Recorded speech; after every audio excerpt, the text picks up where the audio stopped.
নমস্কার বন্ধুরা, তোমরা সবাই কেমন আছো? আশা করি খুব ভালো আছো। আমিও খুব ভালো আছি। সেই দিনটা ছিল 5 মার্চ, আমার দিদির বার্থডে। তাই তো আমরা ভাই বোনেরা মিলে একটা ছোট্ট ঘরোয়া অনুষ্ঠান করলাম বার্থডে সেলিব্রেশন করার।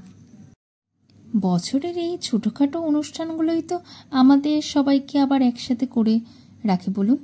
যখন এই ব্যস্ততরে ভিড়ের মধ্যে আমরা প্রিয়জনদের বা বন্ধুবান্ধবদের খোঁজ রাখার সময়টুকু পাই না, বা নিজেকেই এই ব্যস্ততর ভিড়ের মধ্যে ভুলে যাই, সময় দেওয়ার সুযোগ পাই না, তখন এই ছোটোখাটো বার্থডে বলুন, অ্যানিভার্সারি বলুন বা যে কোনো অনুষ্ঠানই বলুন, আবার সবাই একসাথে হই বা নিজেকে আবার করে নতুন করে ফিরে পাই।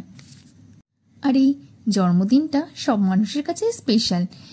মায়ের হাতে সকালবেলা পায়েস না খেলে বা ভাই বোন বন্ধুবান্ধবদের আনা কেক না কাটলে জন্মদিন মনেই হয় না। আমার তো এটাই লাগে। আপনাদের কি মনে হয়? কমেন্টে লিখে জানাতে ভুলবেন না কিন্তু।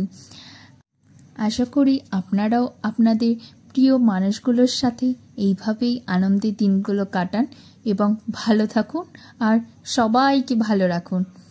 ভগবান আপনাদের মঙ্গল করুক। টাটা, নমস্কার। বড়দের প্রণাম আর ছোটদের ভালোবাসা।